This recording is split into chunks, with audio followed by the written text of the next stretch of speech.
All right, kiddos, chapter 19, Harvesting the Ocean's Resources. Our last two chapters for marine bio. Make sure I didn't just mess something up. Nope, good. Okay. Key concept. Once you go back and look at those on your own, just trying to keep the videos shorter. All right, so in the United States, there's 41 species, SPP means species plural, of invertebrate and fishes. Fishes is appropriate. Fishes, plural, is with the ES, means that you have more than one species of fish, okay? Generate just under $1 million per year each in fisheries. So commercial fisheries are in trouble, okay? Are down $1 million per year each. By 2048, we are concerned as scientists that there will be nothing left to catch. 29% of the fishes stocks have collapsed.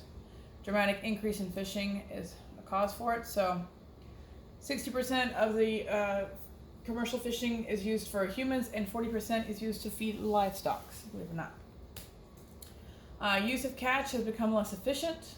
Feeding livestock with commercial fish is not efficient at all. Greater waste of energy than harvesting fish on lower trophic levels. Fisheries management. So fish and shellfish are renewable resources when animals remain to reproduce and replace.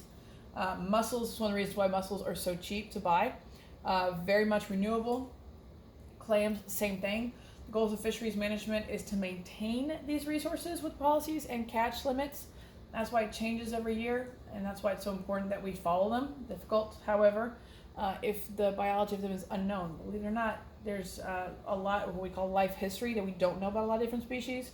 Life history is how old they are when they start reproducing, how many they're going to reproduce each time they do reproduce, and how many times they reproduce in their life.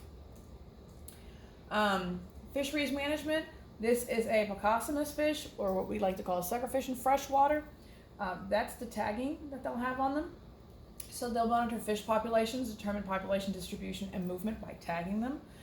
Stock, that's a separate population of fish that is assumed to be reproductively isolated from others in the range. So you can have multiple different stocks of one species of fish, all right?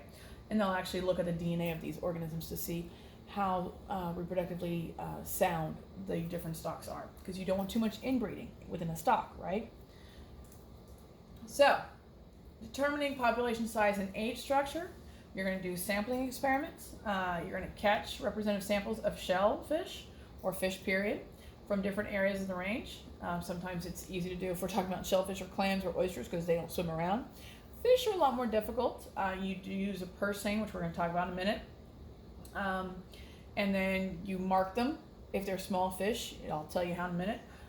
Or you, if you're talking about oysters or clams, and you mark the shell itself, okay? Landings catch made by fishing vessels. Problem, just because you've got a large catch doesn't mean you've got a large population.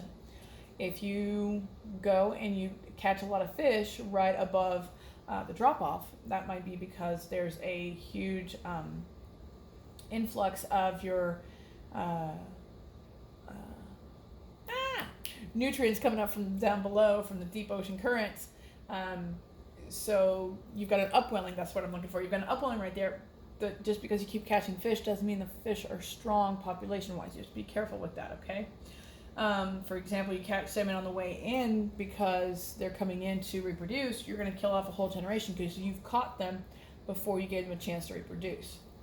You have to be careful. Fishing efforts. They measure the number of vessels fishing, the number of workers, and the number of hours spent fishing.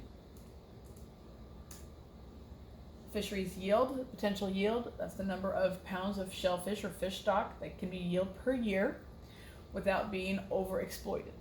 Okay, but that's keeping in mind that there's no red tide, that there's no hurricane, that there's no natural disaster, no El Nino or La Nina effect that comes into play.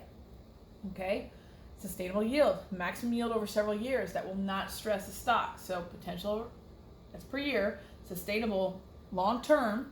Catch fish when they're too young, they never reproduce. It's better to catch bigger, so more food for the young and already reproduced. Problem is, if you know a lot of fishermen, you catch a fish that's too big, ends up being not as good of a meat. So it's finding that sweet spot, okay? problem in managing diverse species. Proper management of one species can conflict with proper management of other species. If you let one fish get too big, he might start eating off of the babies of the other species, which will cause their stock population to get too small. So it's truly a huge balancing act that is not easy. So we've got a real nice purse seine drawing right there. Overfishing. Fish are caught faster than they reproduce. It's just that simple. 60% of the world's 200 most valuable species have been overfished. This caused a huge change in genetic diversity. Harvesting larger equal population of smaller individuals. So they reproduce earlier. Their genes survive from 9 to 11 years in cod to 7 to 8 years within 50 years. So basically, these organisms in cod are going to start reproducing when they're younger.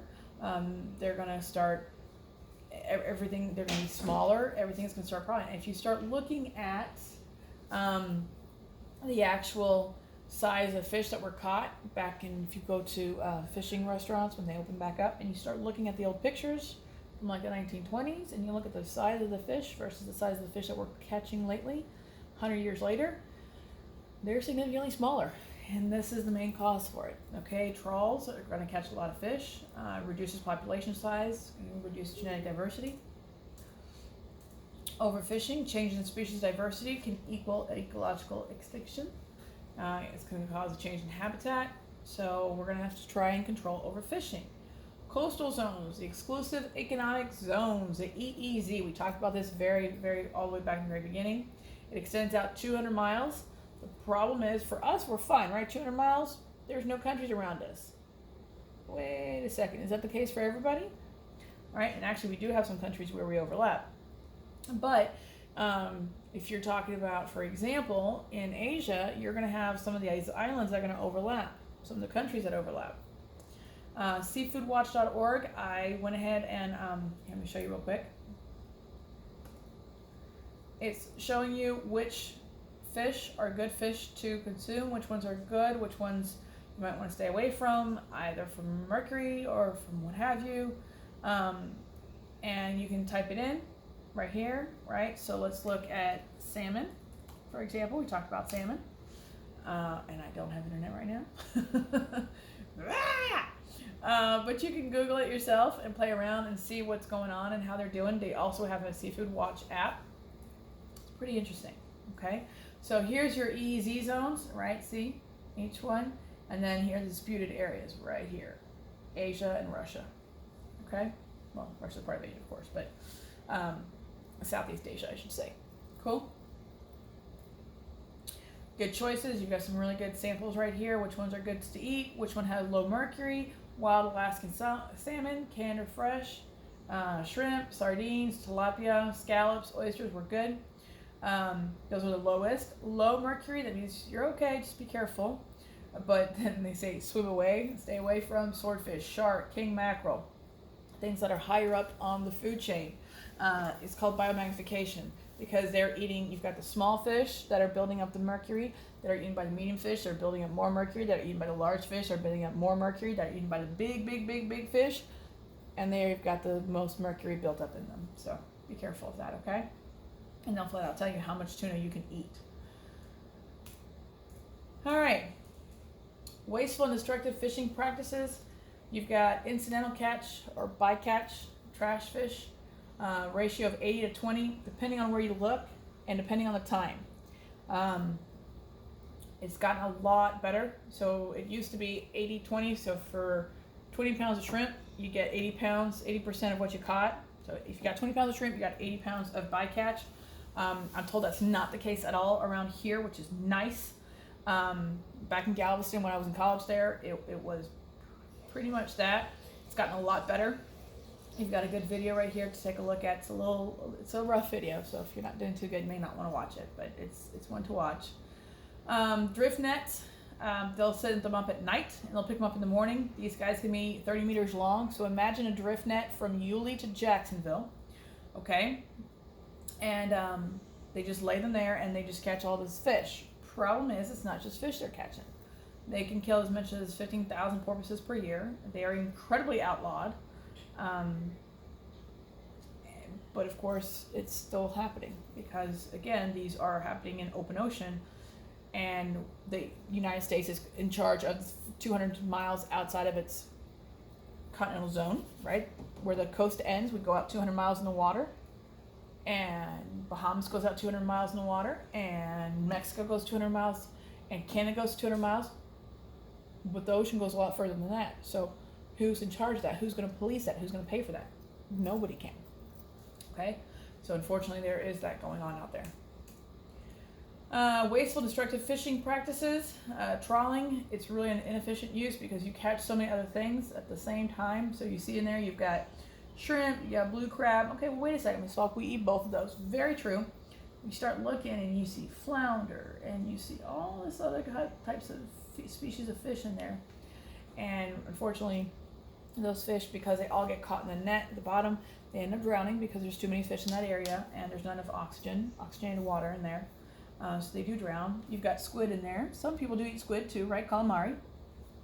So don't get me wrong. They're trying to make as much as they can out of what's caught, but there is still a lot that is caught that is being wasted, unfortunately. Aquaculture, the use of agriculture techniques to breed and raise marine organisms. This has been the Asian culture since 2000 BC, so basically 4,000 years. Monoculture is where you only raise one species. Polyculture, obviously you're doing multiples. Fish agriculture, problem is the time to get the permits and the cost to start. That's $400,000 just starting off, right? Then you also have what's called raft culture, where you're the mollusks, so the clams, your oysters, your mussels, you put them on these rafts, you start collecting them, put these ropes suspended from them, and you're free floating them around. These are doing great. Problem you have with fish aquaculture too is you have a small pen because it costs you so much money. You're throwing a lot in that area and you're throwing a lot of food. So imagine in our little tank, 125 gallons, all of a sudden we put 40 more fish in there and we're constantly throwing food, right? They're gonna constantly poop. All that nutrients, all that poop, all that food that they don't eat is gonna go mix in the water. Eutrophication, people, that's the magic word. And we're gonna have a major algal bloom and it's gonna cause us huge problems. And that's what's happening in some of these areas. Shrimp farming, eco-friendly aquaculture. Sewage from the town of 50,000 is used to produce algae from oyster farm, and the polychaete worms are used to consume the oyster waste. So that's a good way to balance it out. So now you've got these polychaete worms that are consuming the oyster's waste, so it's not getting all this eutrophication added back to the ocean. The problem with aquaculture, food for shrimp and salmon aquaculture taken out of the ecosystem. Antibiotics and pesticides are added to the waters because there's so many in such a small space. Anchovies. These guys represent the world's largest fish catch. Poor things. We always say, we don't want any anchovies in our pizza. Maybe some of y'all do. I definitely don't. But they're actually the largest fish catch. Overfishing caused a reduction in fish size. Overfishing is coupled with unpredicted climatic occurrences, like we said, El Niños is going to cause a huge dip. Tuna. So it's really interesting. What they're going to do is they'll do a net, they'll drop a net, so there's weights at the bottom, floats at the top, just like the trawls, what we described before, and they'll drop it, and the boat will do a circle around them. And then what they do is they pull in the weighted bottom, and it catches the tuna inside. Now, it's showing these dolphins jumping out. Problem is, a lot of times dolphins don't jump out. And dolphins have a very pod-like mentality, school.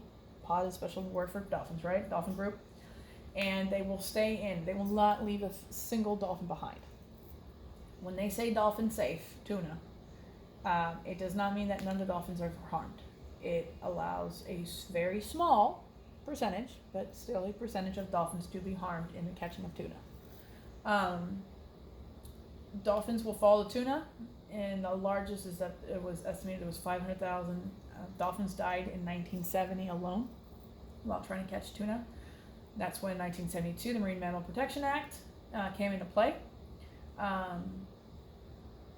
And they have to drop the net to allow the dolphins out, and they do lose some tuna doing that, which is frustrating to the fishermen, understandably so. At the same time, you're not going to kill some dolphins. Sorry.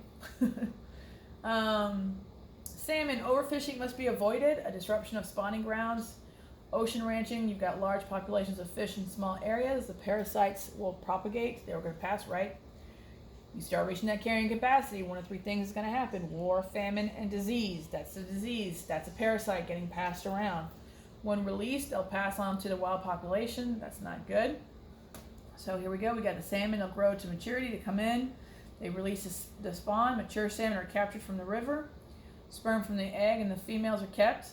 Hatchery, the eggs are developed. The larvae are salmon are kept until they're big enough. Then they're released back into the river, migrate back downstream, and they'll come back to this very river where they were released. This way, you are controlling where the salmon are going to come back every year. By protecting these waters, you're protecting them. You're making sure that they're going to be safe. So, not a bad idea. As long as those waters always remain protected and are never harmed from natural causes.